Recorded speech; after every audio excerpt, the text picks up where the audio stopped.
Russia is threatening to increase its military presence in the Baltic Sea if Sweden and Finland join NATO. More alarmingly, Moscow is warning that it will deploy nuclear weapons to the region. Finland announced Wednesday it will decide in the coming weeks whether to apply for NATO membership. The nation shares an 810-mile border with Russia. Sweden is following suit and also discussing membership. To talk more about this now is Senior Fellow with the American Enterprise Institute, Elisabeth Braw. Elisabeth, welcome. So Sweden and Finland have really steered clear of military alignments for decades, but recent polls show that people in both countries are more eager to join NATO. How is the war in Ukraine affecting public opinion?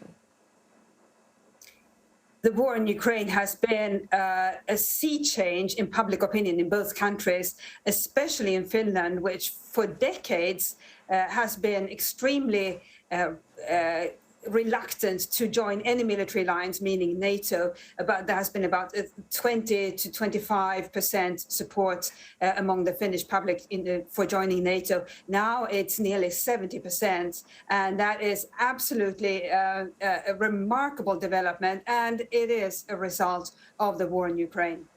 And do you think that Russia's threats will be effective in blocking Sweden and Finland from joining NATO? There have been Russian threats before, and especially since 2014, when the talk about potential NATO membership has become louder in both countries and around NATO. But the two countries have stood firm in saying we decide for ourselves when we want to join. And the Russian threats really seem mostly like a Russian fear of the two joining NATO, like it's using its last tools to try to prevent them from joining. But they are absolutely undeterred. I should say Finland is absolutely undeterred in saying they are having the conversation. They'll decide in a few weeks' time. Sweden hasn't been that clear yet. But to say that, we'll deploy nuclear weapons if you join, that sounds a little bit desperate, which is what Russia is. Well, Elisabeth, those threats are also not just made to Sweden and to Finland, but they're being made really to the members of NATO, the existing members. Do you think that that might put pause on the willingness of NATO countries to allow for that membership?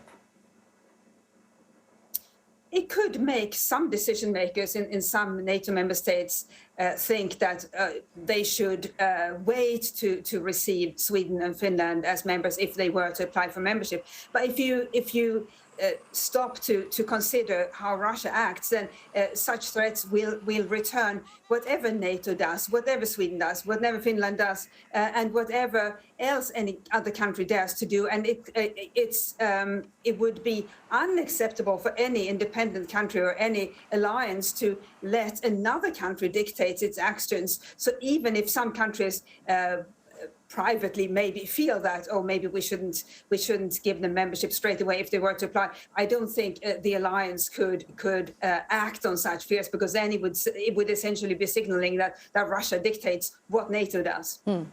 Well, you were just mentioning that Russia has threatened to increase its military presence in the Baltics, including by deploying nuclear weapons. Lithuanian officials claim that the threat is nothing new and that Russia already has a nuclear arsenal in the Baltic region. What's the reality? Yeah, there was a threat that Dmitry Medvedev, who is the former president of Russia and is still a top official, made a couple of days ago. And yes, Russia has deployed nuclear weapons to its Kaliningrad exclave a number of times. We should remember that Kaliningrad is not connected to Russia. It sits right next to the Baltic states on its own. And there Russia has an enormous amount of weapons, including Iskander missiles that can carry nuclear weapons. And that's what he's talking about. It's warheads that you put on these missiles. And that's what Russia has done a number of times. It's easy to just transport them to Kaliningrad and make them available for those missiles. And because Russia has done it before in response to NATO actions, it's not something that will frighten NATO or Finland or Sweden. Again, it sounds like a desperate move. Elisabeth, why aren't Sweden and Finland already a part of NATO? That is what everybody has been asking for a number of years. During the Cold War, Finland was not allowed to join NATO. It had to sign a friendship treaty with the Soviet Union that prevented it from joining NATO.